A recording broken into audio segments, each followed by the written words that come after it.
Belief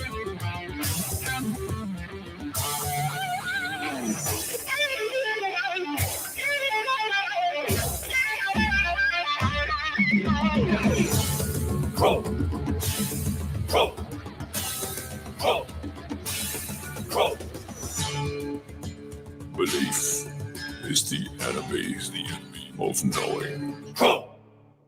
All right, man. Welcome to Crow 777 Radio. This is episode 378. Jason Lindgren is with me, and I believe our most frequented guest, Wayne McCroy, is back.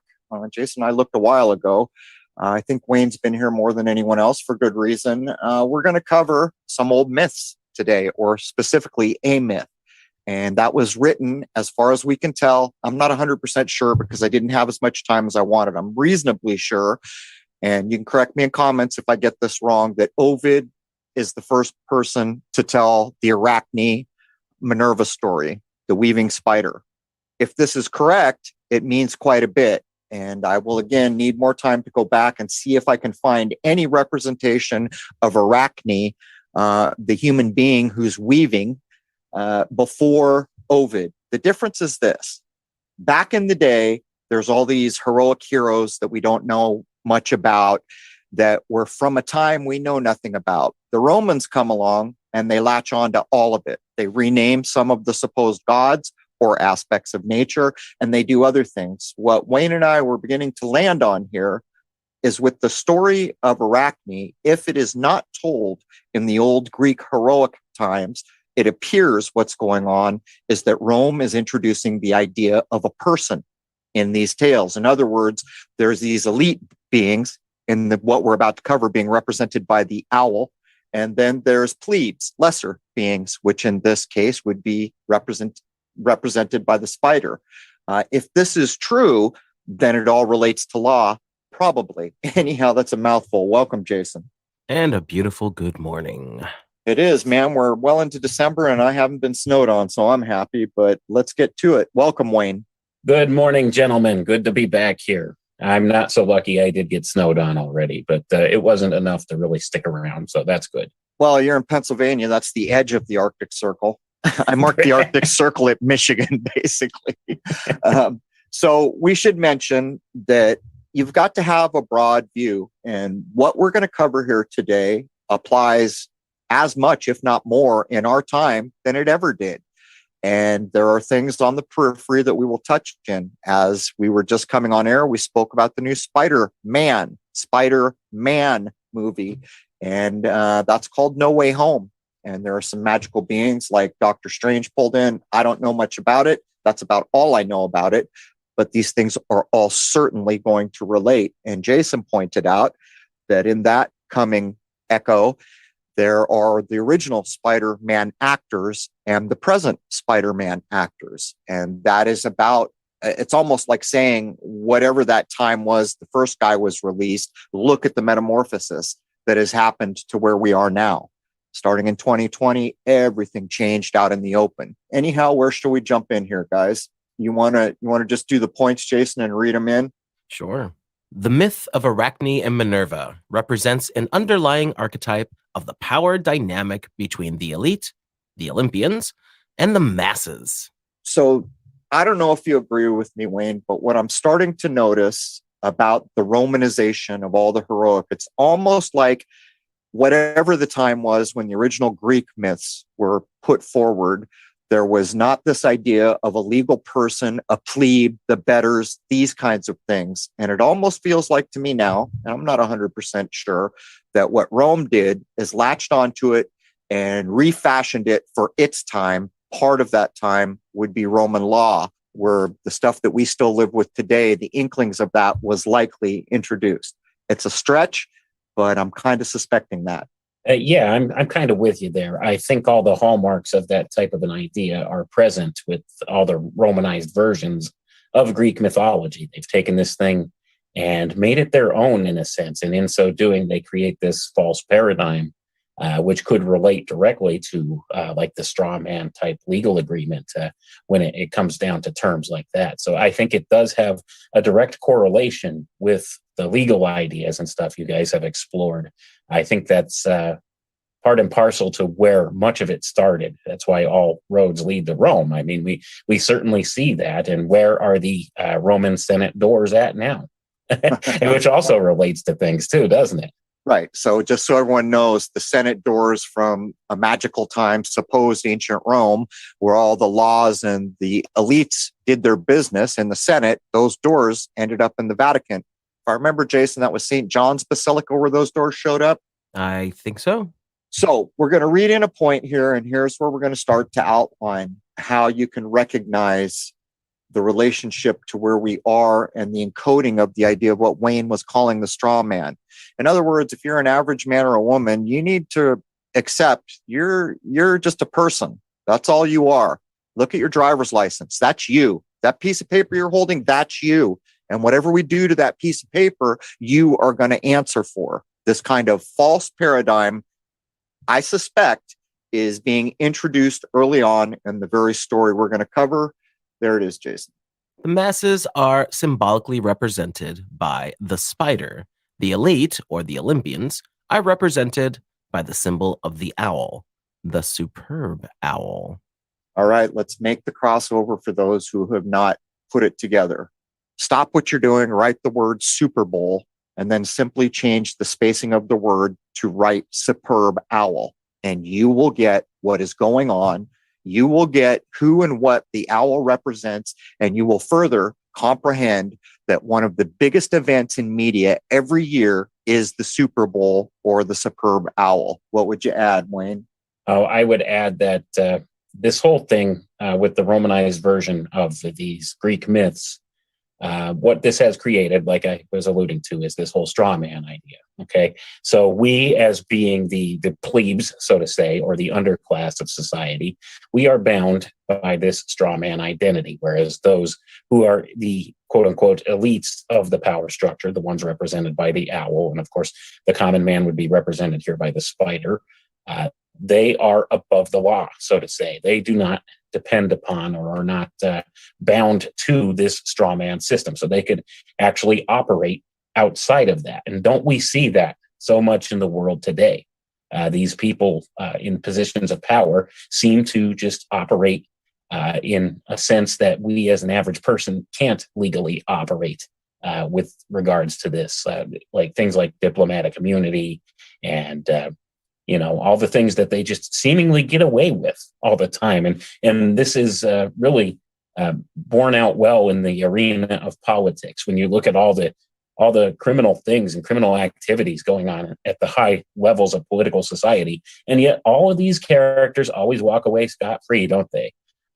That's because they belong to this elitist class of society, and they're not bound by these ideas. And I think that's a lot of what was really borne out through this process that Rome used to kind of encapsulate these different ideas. And I really think there is a crossover point there where they brought about this system, this current legal system. I don't know what you want to call it, legal system, law system, whatever it is that designates us as a quote unquote person.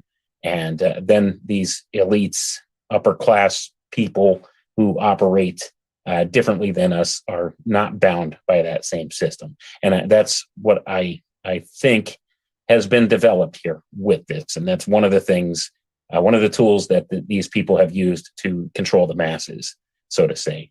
I'll take it a step further. Feels to me like what I have said right along, that in the old Greek myths, a god is an aspect of nature. It's what it is.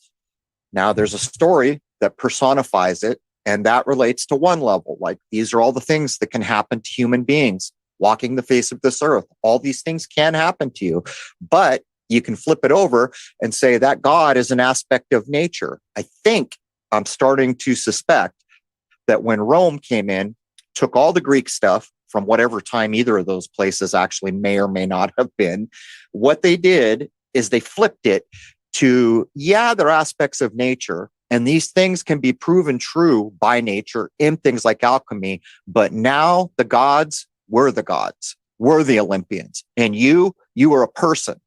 I think there's a relationship there. As we move forward, we can probably demonstrate this a little further, but that's kind of where I'm at right now. And I agree with that, because that seems to be exactly what has done. They've taken these ideas of these aspects of nature and personified themselves into people in important positions in the political and social class. And they've designated themselves the elites and have, pretty much identified themselves as the quote unquote Olympians, or the gods of this world, or of this system, to be more accurate. So that being the case, it's kind of like a lesser version of these natural ideas being brought forward. It's somewhat of a perversion of some of the alchemical process when it comes down to it. And I think we'll speak on that a little bit more later. But that's exactly what they're trying to do, is they're trying to personify these natural aspects into themselves and make themselves out to be the gods of this place, and trying to imitate those different natural energies in much the same way to control this artificial system they've created. And I think we're going to see an upgrade to that system coming in the near future, an upgrade from their point of view, not ours. So let's point out how did we all live so long and not realize how critically important these old myths are? As an example, the moment COVID came out, I read it, see Ovid, and I was over at Ovid immediately, because I was told, obviously, to go see Ovid. I've even written that into the title here, but there's more. If you go back to the older Greek myths, you'll find things like, Apollo's trying to get this nymph and rape her. She doesn't want to be raped, so she turns into a tree. So what I said initially is there's an aspect of nature after an aspect of nature, and this thing, a tree, is created from nature. What's going on here is almost like a bastardization of that idea, because now what's going on is there's this god, S in this case, Athena, which they're calling Minerva because it's over in Roman time. So it's really not Athena per se. This is a Roman tale being told by Romans. So probably we need to say Minerva. Minerva gets mad that a human being got too clever and beat her out, and so drives her to suicide. After the death, she has pity and turns her into a spider. Now, I'm not sure about this yet, but I will be looking back at the old original Greeks, trying to find that human being becomes a bug, that idea. Because if I can't find it, then I will be able to say this does seem to be pretty unique of the Romanized or Ovidic versions of these tales. Right. And that's precisely the thing. I mean, when the Romanized concepts of these come forward, and Minerva is a Romanization of Athena. See, this thing always seems to happen. Okay. If they're taking the archetype, see, that's the whole point. They've captured, like Ovid in this sense, has captured the archetype of Athena, transmuted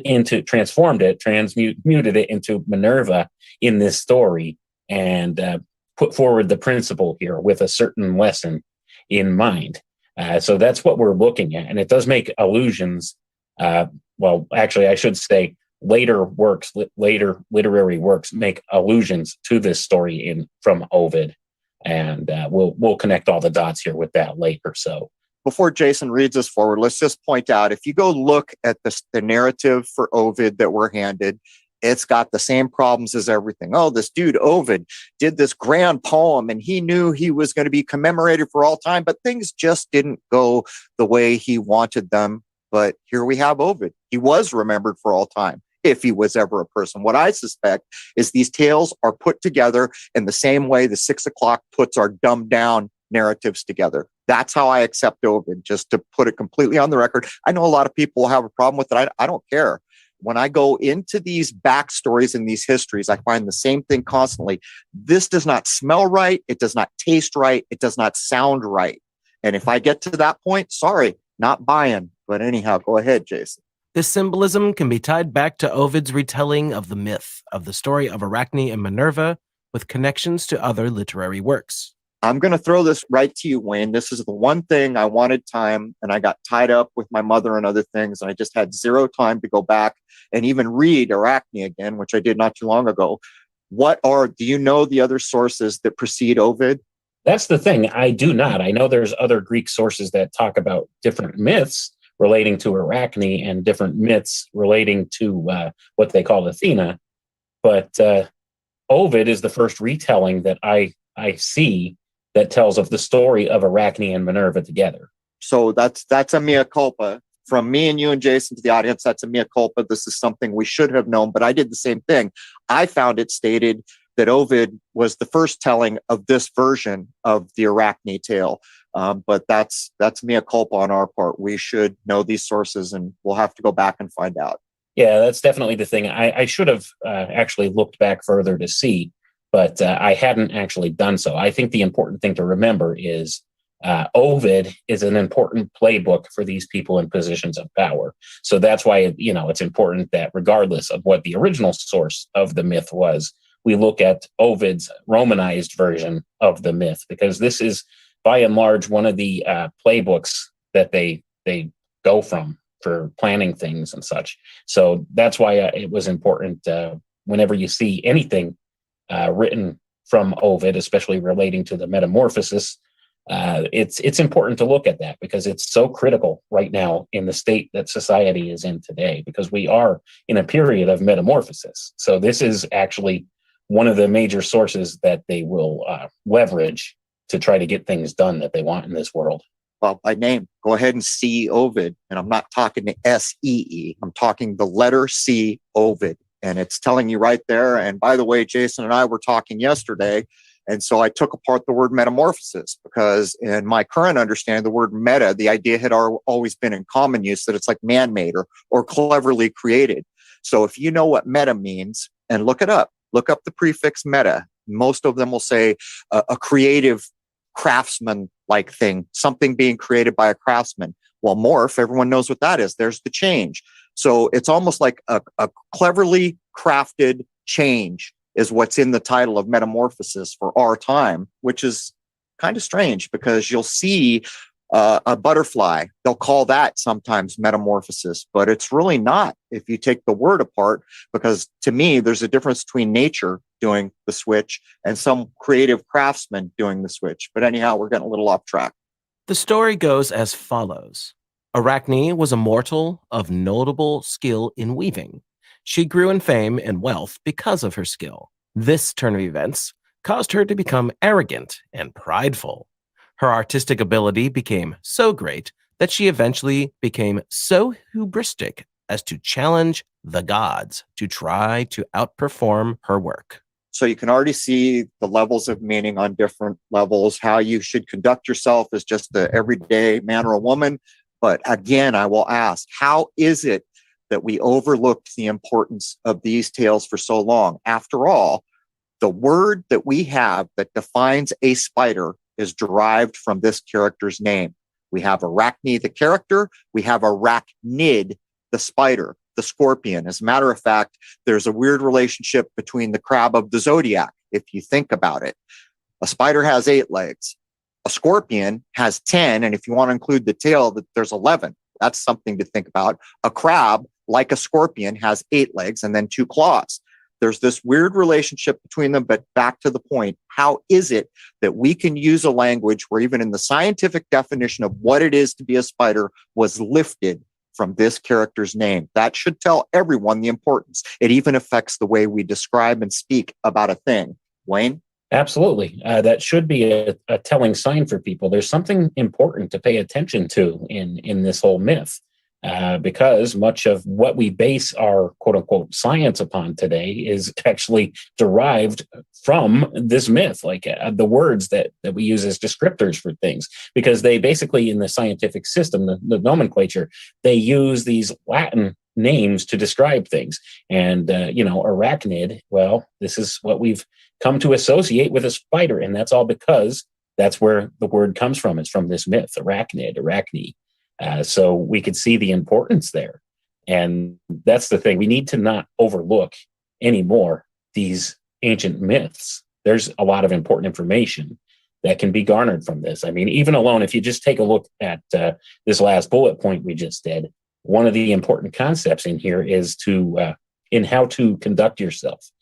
Do not become too prideful about things. I mean, if you're skilled at a certain craft, or if you're skilled in a certain thing, don't let it make you become arrogant and, think that you're better than other people, because there's, nature at the end of the day will always even the playing field for everybody at the end of it all. And that's an important message that's kind of encapsulated in this story. If you take nothing else from it, there's always a moral tale involved with a lot of this too. So that's even caught up in here. Not to become too prideful. And the Bible calls pride a sin. And you can see what the consequence of being prideful is in this story as we get a little further down. Let's point out here, it almost appears that the so-called elite have overlooked the lesson that was taught to Arachne. What Arachne did, if I want to change the language so we can think about it, is a woman who had real skill at weaving said, not even nature can make something better than me. And then nature said, sorry, Charlie, I'm nature. I made you. You exist in me. Everything I do goes on and on and on without a battery. I will never die. You can never do a thing better than nature. Now come up to our time where all this technology, all this weather modification, all this stuff is almost verbatim the lesson that was taught to Arachne. Yeah, you guys are clever. Yeah, you can craft some stuff. But at the end of the day, you're not better than the gods, or to rephrase it, better than nature. I would just point out. Right. A creation can never be greater than its creator. I accept that to be a truth. And that's where we're at. I mean, this is exactly the story that's encapsulated in this myth. And look at where we are today, as you have pointed out. It's the same kind of thing. A lot of these people in positions of power seem to think they could build it better. They can build a better world than the creator did. See, and that's where, like you said, this elite class, this quote unquote elite class, has not learned from this lesson. But there's a distinction there that needs to be made. They don't see themselves the same as the rest of us. They find themselves, they think themselves to be superior to us, because you see, we're the spider class, they're the owl class. And that's where the distinction lies. See, they're the Olympians. They think that they are just far and away superior, almost a separate species from the rest of us. Not earthbound. And Exactly. A lot of these tales, like the owl, is not earthbound. So there's a lot of the flying or above on Olympus. Not earthbound is often the key indicator. Right. And I think we'll touch on that a little bit more later in some of the points made here. The silence of the gods on this matter only fed her arrogance more, until one day, Minerva, in disguise as an old woman, showed up to warn Arachne against her attitude toward the gods in this matter.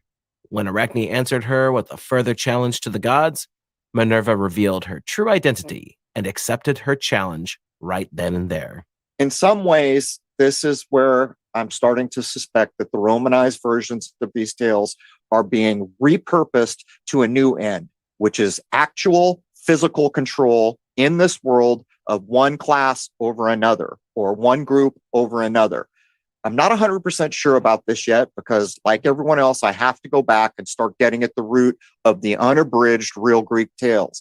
But think about the way this was described. It's very similar to how the Greek tales are told. But at the end of the day, the outcome, I think, is very different. Yeah, I mean, there's subtle nuances there in the way that Ovid wrote this that kind of connect the dots with that type of an idea. So that being the case, it has been, to some sense, repurposed in this way.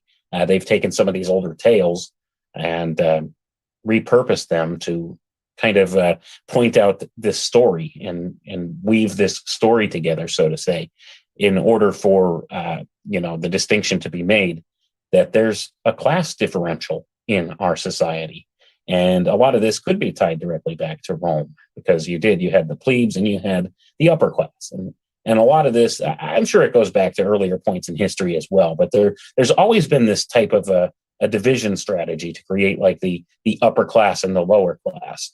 And many of these societies and ancient cultures, they didn't really like the idea of a middle class that much.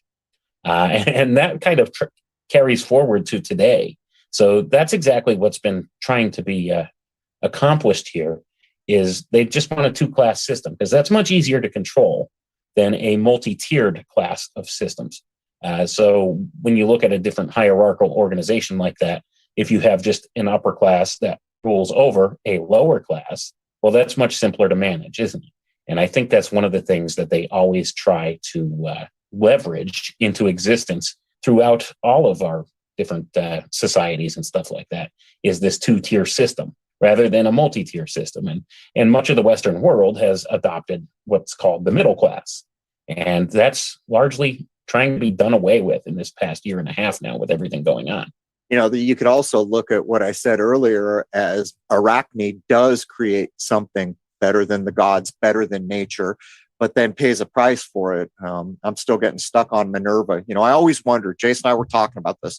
Why do they have to make Athena Minerva? Why can't Athena just be Athena? And we see it, what's a good example of this? Apollo and Artemis. Well, in the Roman, it pretty much becomes Apollo and Diana. Well, why did they need to change that? What's the point of changing that? There's absolutely a reason for these things.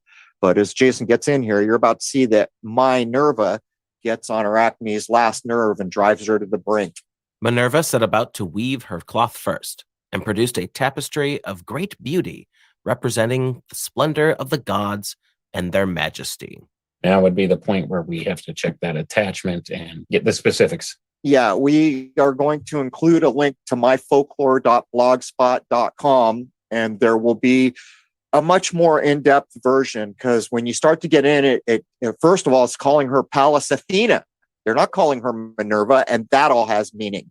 Look up Pallas if you want to know. And where is this happening? On the hill of Mars. That has meaning. I mean, every little bit that's added into the originals is referencing something of import. And that's where it gets tough for us to cover it. But we will have the link, hopefully in the top comment. Myself or Rose will get it put in. Is there anything you want to add about the supposed goddess Minerva weaving her gorgeous cloth? And in the tale, a lot of what's important about the cloth is the imagery that's woven into it, by the way. Right. And that's kind of what we're going to cover here with this whole link, is the detail that's woven into it. But as far as I just wanted to comment on what you had said about why did they change this from Athena to Minerva? I think a lot of this has to do with they're introducing an artificial idea into this tale, which originally encapsulated some portion of the natural world. So if they're introducing this artificial concept or idea into the works, they change up the name, because we all know names have meaning and words have meaning. So I would suspect that it's one of those clever ways to leverage Twilight language to encapsulate the artificial idea and tie it together with the original natural idea, in a sense. I agree. And we can see these supposed elites in the representational face that we see called NASA. Now, here's case in point. You can even look up on Wicca Never Tells the Truthpedia and find out immediately that they are lying. They open by telling you we're lying about the gender of the sun and the moon. We're going to tell you it's this way, but in the first line, we're going to tell you almost always it's the other way historically. So here's the idea of Apollo and NASA's use. Apollo is not the sun god. As far as I can tell, that was changed over time in the same way Athena became Minerva. Helios is the sun god. So now we have this god that's not really the sun god standing in as the sun god, and he has a twin sister who should be one name, Artemis from the original Greek, but is suddenly Diana. And that was put to such great use in the death of, wait for it, Princess Di. So I'm with Wayne all day long. These changes had a reason, had a purpose. I can't wait to get all the college professors' emails telling me I don't know what I'm talking about here, Wayne. Hey, man, that's all good. Let them disagree. I mean, they're taught their literary studies or whatever, and different meanings and interpretations of this, that, or the other thing. But I'm here to tell you there's a level of meaning encoded within the surface reading that most people don't pick up upon, because this is the concept of what could be called Twilight language, or the green language, or the language of the birds, all these different ideas, what I would call phonetic Kabbalah in some sense too. All of these things are, incorporated into these tales. And a lot of it has to do with the symbolism in there, and not necessarily what the surface read is. Well, I'll just point out before I get any nasty grams, if you were not aware before hearing this, that the Super Bowl is encoding the idea of the superb owl. And if you have no clue about what the straw man identity is, well, there's my reason. If you don't know about these things, you couldn't possibly put it together. So let's keep going, Jason. Arachne took her turn next and wove together a stunning tapestry of the crimes of the gods and the evils they represented in such vivid detail as to win the contest with Minerva. Okay, there's another reference to see attachment to within the link we'll put here, but this is an interesting turn too, because what Arachne weaves in is basically all the things of the aspects of nature she doesn't like. And nature is neither good nor evil. But if we flip the gods over to the elite, you see what I'm saying here, Wayne? It's almost like, I don't know. It's a strange juxtaposition. It is. And basically, to give the short version of what exactly Arachne did here, she basically represented all the crimes of the quote unquote gods against humanity in her tapestry that she made. So this really embarrassed and belittled Minerva in a sense. So that's the thing. When you're looking at this, the idea that they've ported over these natural ideas and personified them in the elite class of the day. And Minerva represented this class, the Olympians, the gods, so to say. They've taken this and they've taken hold of power and created these two separate classes of people, okay? The Olympian class and the underclass, which Arachne represented the underclass and Minerva the upper class. So although Minerva made her tapestry, she portrayed all of the wonderful, luxurious things that the gods of that time, the elite class, represented. And she put that in her tapestry. Well, Arachne did the opposite and showed all the criminal activity and all the bad things that this ruling class had done to the underclass in hers. And her work, of course, was superior craftsmanship-wise to Minerva's. So she had won the contest in that sense, but embarrassed the upper class in so doing. And this is where it creates a little bit of contention. And this is where one of the valuable lessons comes into play here in the story, because, see, of her haughty spirit against this upper class called attention to herself. Okay. So she was very hubristic towards the quote unquote gods, the Olympians of that time. And she brought this attention on herself. So much so that Minerva actually came down in disguise, not being forthright or genuine with her from the start, and called her out on it. And lo and behold, Minerva lost the contest. So she was humbled in this regard. But she also, as we'll see as we get a little further into the story, wanted to make a point to Arachne about this, about her behavior towards these gods, so to say, and wanted to make her an example for others who might use their talents to subvert the upper class. And that's kind of one interpretation of this that we could make. But you see my point, I think, with the whole thing. As Jason gets in here, I'll refresh everyone's memory back to, what was it, a butter commercial or something in the 70s? It's not nice to fool Mother Nature, and that will cue up this point well. Arachne exposed the crimes of the gods, or the Olympians, through her tool, the weaving shuttle, and spun a web detailing facts that the gods did not necessarily like the mortals or the public to see.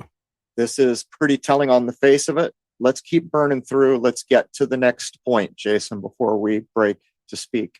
Having lost the contest to Arachne, Minerva became upset and sought to teach Arachne a lesson about disrespecting the gods. So she smote Arachne 3 times with her weaving shuttle, the same tool used by Arachne to humiliate Minerva.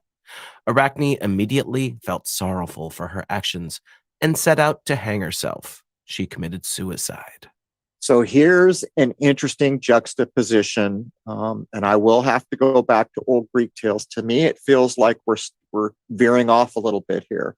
So what's happening is the god was humiliated from someone's skill with a tool. The tool was then used to beat the person or the woman nearly senseless to the point where she's going to hang herself. And by the way, this all has to do with threads and ropes, and it's all in that same vein. And she kills herself. What's interesting is in so many of the old Greek tales where a transformation is going to happen, it just happens on the fly. This person's running and suddenly there's something else, and now they're safe from the thing they were running from. In this case, nature forces a suicide or pushes to a suicide to get the then metamorphosis. In other words, the metamorphosis had to be implemented in such a way to have happened. Did I say that right, Wayne? I feel like I didn't say that right.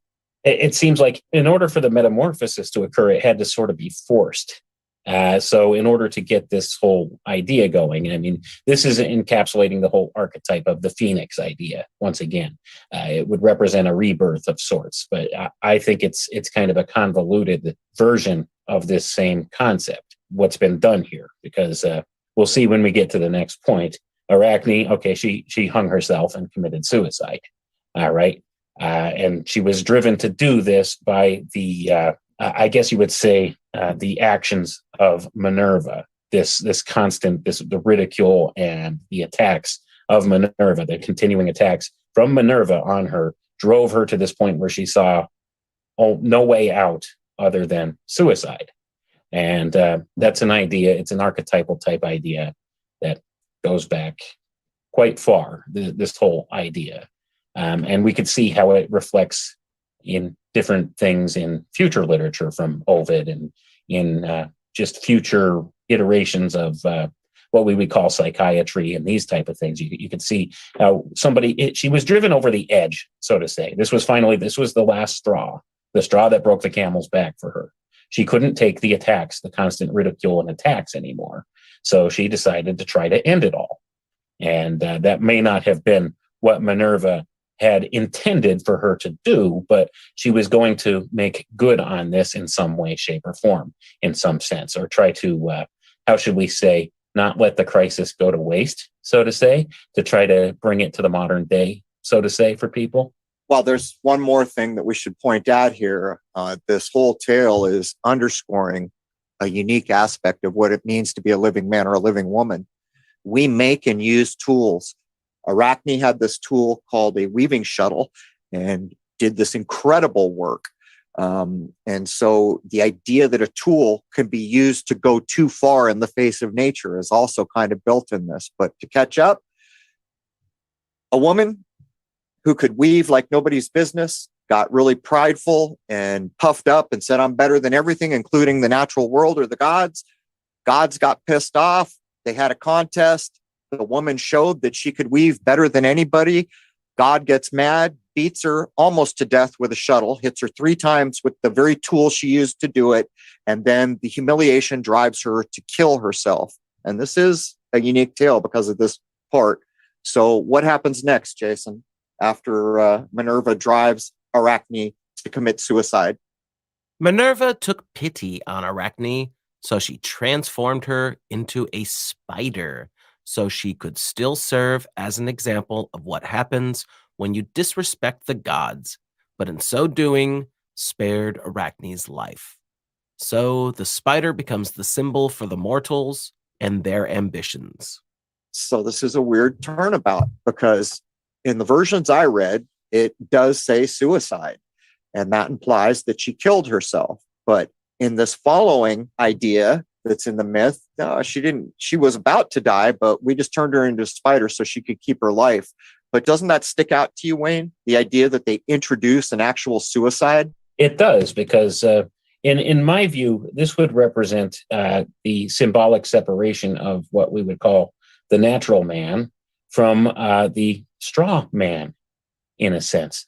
So in order to spare Arachne, in a sense, of this recompense, Minerva created this separate artificial entity of sorts in making her into a spider. So she created this kind of straw man idea. So you could see, I don't know if I'm really capturing the idea well enough for people to really understand what I'm saying here, but she transformed what would be considered the natural man into this artificial thing, this instrument of commerce, so to say, in a sense. So we could see these legal ideas and stuff are all caught up in this as well. And I think that's what the intention is, because it was a transformation of sorts. So she transformed this living woman into something completely different. Okay? Something less. Precisely. So that's the thing. Something that would be viewed as, say, and we'll get to this later, as an energy source for the gods, so to say. Because you see, the gods, they're represented in this case by the owl archetype, and now she's transformed Arachne into this spider archetype, and a chief food source for owls is indeed the spider. So it's once again, it's another one of those. She kind of knocked Arachne down the food chain a little more, so to say. More than a little. from living woman to arachnid. Right. So now you're going to be, your labor belongs to the upper class. See, that's kind of the idea here. And that's kind of what's, I think, captured in the imagery of this. It's so to say, she made it so that her labor now, Arachne's labor, now belongs to the upper class. And they've done so through this straw man type system. Part of nature too, Wayne. I like the idea that you're laying down, because when Arachne was a woman, she was doing what she did for the benefit of other women and men. When she got knocked down, all the weaving she did was part of nature then. So the labor was in fact part of the natural world. Right. So it's kind of, she got knocked down a few pegs, let's put it that way. So with her skill, okay, she got so good at this skill that she thought she was able to do better than nature. Well, now she's back into the natural realm again, isn't she, with her skill? I see where you're going with that as well. It's kind of a lesson to be learned here through it. And there's just so many levels of meaning that we could get out of this whole story. And that's just one of the many lessons and levels we could see here in this story. So, there's a lot to be garnered from these old myths, as we just keep saying over and over. And I'm sure there's stuff that I missed in putting the notes together. And that's the thing. That's why it's important that, there's a few of us that take a look at these things and try to, pull out any meanings and hidden entendres and stuff in there that we didn't catch the first time. And that's the thing. I did an overview of the story here and put together some notes of things that I spotted right out of the gate with it. But there's always more buried underneath the surface. If you go back to the original, it's a poem, and even the webpage that we're going to put a link to, you're going to see all these words like Athena Pallas, Pallas is a good example. Do you know what that means? Well, if you want to know what that means, you got to try to look it up. But does it imply things? And that's where the classically trained folks in our world that were classically trained with the Greek are going to have an idea of why the Hill of Mars and all these other things. And this is what's difficult to go back on, because if you want the full tale, you got to go back to the original poem that's been translated, by the way, and then you got to be able to put it together. There are very few words that are not conveying meaning, I would add. Minerva, representing the gods or the Olympians, solidified the legitimacy of the power and providence of this group of elites over the masses, the mortals. What do we know about Minerva and the symbols that represent her, and by proxy, the gods of whom she represented in the contest with Arachne? Wayne, I guess when I look at the oldest Greek stuff, I always imagine in my mind Zeus. He's an aspect of nature, one of the most powerful influences of nature. He's personified to help tell the tale and to also imply these are things that can truly happen to all of us in the course of a lifetime. But in this, it's feeling like, yeah, she's an aspect of nature, but there's something else, right? She's being related to an actual power structure. At least it feels that way. Right. And that's why I would say that this Romanized tale put forth by Ovid, and we were critically warned last year, or 2 years ago now almost, that we should take a look at Ovid more carefully to see Ovid. So that being the case, we could kind of see what it is that's going on today. This is the same type of thing happening, a metamorphosis of sorts. So metamorphosis, this is another thing here. Ovid took these older tales and turned them into something else and introduced different artificial ideas into the stories of, these different gods, which represented aspects of nature, and transformed it, in a sense, into an earthly power structure here. Romanized it, maybe would be the word. Yeah, and Romanized it. And here's another thing that kind of alchemically ties this idea together. At one point, when we go through the notes, if anybody looks at those attachments, that'll be in the links below the episode image here, you'll be able to go back and read through here. One of the things depicted on one of the tapestries is, I think it was, I don't remember which god it attributed it to, the one with the trident. Was it Neptune maybe? That was represented. Yeah, was represented Yes, represented on Minerva's tapestry. I don't know if they use the name Neptune. It's the same archetype, though. That's the important thing. All right, they may have referred to it as Jupiter, if I remember right. But it's the archetype of the one with the trident. Well, in her depiction on her tapestry she made, it's a picture of this god driving his trident into the rocks or the earth and water pouring forth.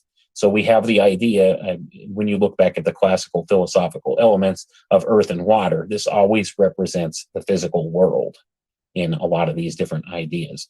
So this is showing that they took their position as rulers of this physical realm here, so to say. That's one of the depictions made on the tapestry. So that kind of an idea backs up this idea that they took these natural concepts or these natural energy ideas and utilized them to personify those things in themselves to create this artificial system and try to control this artificial system of their creation, of their own creation, in the ways that the natural energies would allow, in a sense. So that's kind of what's been done. I looked, it's Neptune. It is Neptune, Wayne. It is Neptune. Okay, I was correct the first time. I couldn't quite remember. I read so many things in a day. It's hard to keep it all straight at times. No, it's a key point. These are archetypal, earth, air, fire, water. These are the old school table of elements, so to speak. It's not a physical thing in the world, but it's a philosophical principle about a thing we call water or a thing we call air. And that's as far as it goes. But the idea there is that these four things make everything happen here. There's no tank of gas to add. There's no battery to change out. This is so ingenious. It'll go on ad infinitum as long as it goes on. But to catch everyone up, this is where I've come when I first began to realize that CNN used the Greek myth of truth down the well to launch their lies and announce at the same time that they were now going to make a living on lies and that it was going to come 24/7. At that point, everything changed. And I went back and I started reading. So here's what it appears, if I'm going to put it in a nutshell. There was this old heroic time nobody knows anything about. We call them Greeks, even though the Greeks have only been around since the 1800s. Probably a better way to call them would be Hellenistic or something like that. Who knows? Argyles, who knows? But you know what I'm getting at. That old Greek myth is what we call it now. They were heroes. They were so much mightier than the average man or woman today that they were almost like superheroes. And then there were gods in those tales. It all comes to a head in Troy. In Troy, the place gets thrown down to the ground, beat out. The tales, the sneakiness, all of it is told in the Odyssey and the Iliad. And those people that escaped from Troy are told by the gods, you got to stay alive and make it to Rome and found this next greatest thing that's going to own and operate the world to the end of time. So what happens is Rome then turns around later and has its Ovid to tie its genesis back to the heroic times. It's like the Vatican. They've got to claim authority somewhere, right? So they go back to a supposed apostle or whatever you want to call Peter, and they try to claim their authority that way. This is no different. Rome is claiming its authority back to the heroic times. And things get morphed and sullied along the way, if you notice what we're trying to point out here. Anyhow, Jason. As we progress further into this study, the importance of symbology will become more apparent. Arachne, who represents the common man or the public, is represented by the symbol of the spider. Minerva, who represents the Olympians or the elite, is represented by the symbol of the owl, the superb owl. That superb owl, what is it? Weaving spiders come not here. Do you need any more justification to show what the symbol, and it's not just any owl. Let's point it out, Wayne. What owl are we talking about? We're talking about the great horned owl in the modern era. And who is that? It's Bubo virginianus. Does everyone remember that Athena and Minerva are a virgin? Well, even in her little familiar, or whatever you would call the owl, in the modern representation, like Clash of the Titans, that owl is named Bubo. Now you know why. Because if you look up the Latin descriptive term put on the great horned owl, it will be Bubo virginianus. And that's probably grabbing from, pretty sure, Virginia, the state. But when you know that, how can you ever see the name of the state of Virginia used and not realize that this is talking about the virgin? What's next to it? Mary, land is next to it. You see where we're laying down here. What would you add, Wayne? I would add also in between Maryland and Virginia, we have the District of Columbia, Washington, D.C. And if you look at the aerial layout of portions of Washington, D.C., well, lo and behold, it looks like an owl from the air, doesn't it? The imagery's all there for certain. And we could see these very things even encoded on our money. If you go to the back of a $1 bill and look up in the other upper right corner, you'll see a little tiny owl up there in print on the back of the dollar bill. These things aren't by accident, folks. Let's put it that way. They leverage these symbols for different reasons. And you could even trace this archetype back further. This goes back to Isis in the Egyptian mythos as well. It's the same thing. The owl represents the magician, represents Isis, represents Athena, represents Minerva. Forward and on we go. So it's one of those things where this has been leveraged to create this separate class of people that see themselves as being better than the average person. So you could see the ways that this idea has been, this archetype, I should say, has been abused by those who would try to position themselves in an advantageous way against others. So this thing has been ongoing from time immemorial. And, that being the case, we could see how many of these ideas and concepts that weren't necessarily bad to begin with, because these things originally began as descriptions of the aspects of nature, but they've been perverted and twisted to be used against mankind as a weapon, as secrecy, as secret knowledge, so to say, from a particular power base to the common folks.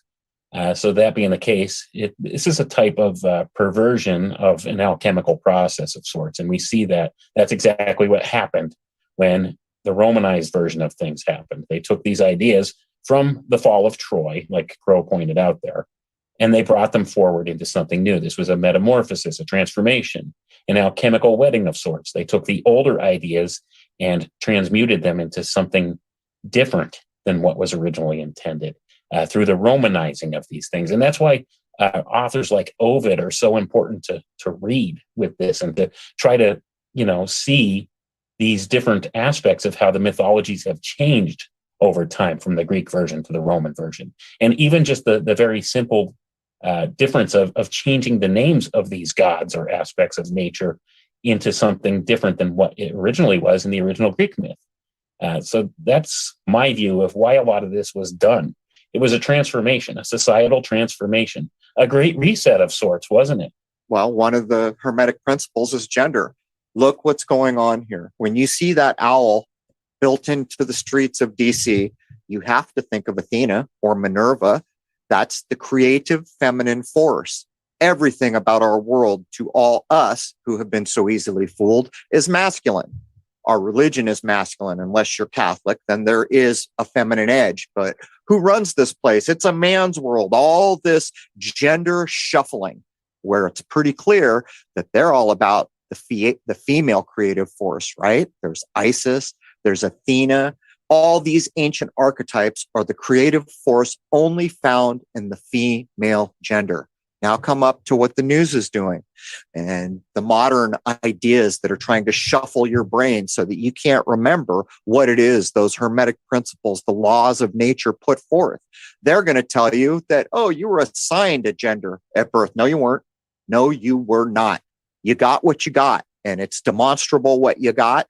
And this idea that somehow it's fluid is an attempt to shuffle. And while we know certainly that nature will do every possibility, so you can't say they're totally lying because nature will show you that possibility. Almost anything can happen. But when you try to blow it out, that 90 or 100% of society should be affected in a way that maybe 1/10 of 1% nature generally rolls out, then you can see it's no different than saying, well, 90% of the time in this part of the world, it's going to be cold. We're going to change that. Now it's going to be hot 90% of the time. And in doing so, you have truly changed something. And I would point out in the creative force, when you're messing with it in this way, what you're changing is how many people will be born into this world if you logically run it out. All right. I would urge everyone to go back and get Ovid. See Ovid. How could you not? And when you do see Ovid, if you're willing to put a little work in it, get the original poetry version, but you will work for every other dang word because you will be looking it up and cross-referencing it, trying to figure out what was being said. Now you can get the children's version, which is kind of what I referenced in Bullfinch, where it's all been kind of smoothed off the edges, all this extra information thrown out just to give you some of the meat and potatoes. You can do that too. But in doing so, you've got to realize that these are the playbooks. And why do the playbooks work? Well, for one thing, they're hearkening back to this heroic time that nobody knows anything about in the modern era. The other thing is it's because the laws of nature prove that these things are true. The Hermetic principles work. They're verifiable. And so when you employ them to either bad things or good things, you're starting on a solid foundation. But that brings the first hour of episode 378 to a close with Jason Lindgren and Wayne McCroy talking about the old myth of Arachne, the weaver, retold or maybe told for the first time. We'll have to go check in the Roman times in the book Ovid's Metamorphosis. There it is. Hope you'll join us on the other side at crow777radio.com, CRROW777radio.com. And I'd like to wish you all a happy, healthy, and higher-minded new era. Cheers.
Belief is the enemy of knowing.